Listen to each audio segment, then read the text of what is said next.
আজকে আমরা ঢাকা ৮ আসনের আমাদের প্রধান নির্বাচন পরিচালনা যে কমিটি রয়েছে তাদের অফিস উদ্বোধন করলাম।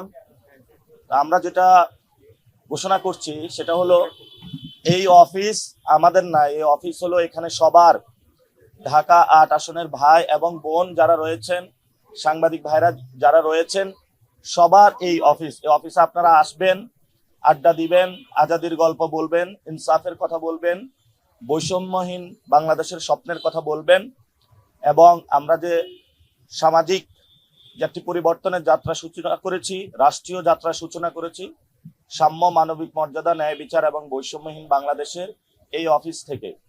আজকে আমি আপনাদের একটি গল্প শোনাবো।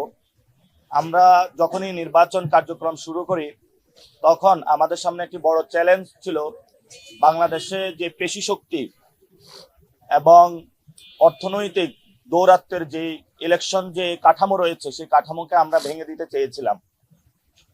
সেই জায়গা থেকে আমরা সবার কাছে আহ্বান করেছিলাম যে আমাদের একটি অফিস প্রয়োজন এবং আমাদের নির্বাচন কমিশনের যে শর্ত সেই অনুযায়ী প্রতি ভোটার 10 টাকার প্রয়োজন। আলহামদুলিল্লাহ সেই জায়গায় আমাদের নির্বাচনী ফান্ডে এ পর্যন্ত 12 লক্ষ টাকা উঠেছে এবং অফিসের জন্য আমরা অনেক জায়গায় ঘোরাফেরা করেছি কিন্তু অফিস পাইনি। পরে একজন ভদ্রলোক, নাম তার ওয়াদুদ, ওই ভাই এগিয়ে এসেছেন। উনি এখানে এই অফিসটা গ্যারেজ ছিল, এই গ্যারেজটা আমাদেরকে দিয়েছেন। তো দেওয়ার পরে আমরা চারুকলার স্টুডেন্টদেরকে ডেকেছি, সেটা সুন্দর করে গ্রাফিতি করেছি এবং এই গ্রাফিতির পরে আমরা অফিসটা ডেকোরেটেড করেছি এবং ঢাকা ৮ আসনের যে যাত্রা এবং শুভকামনা, ঢাকা ৮ আসনের যে যাত্রা এবং শুভকামনা সেটা এই গ্যারেজ থেকেই হচ্ছে। আমি আপনাদেরকে একটু পরে ভিজিট করে দেখাবো। এটা ঢাকা ৮ আসনের মাটি এবং মানুষের সবার অফিস।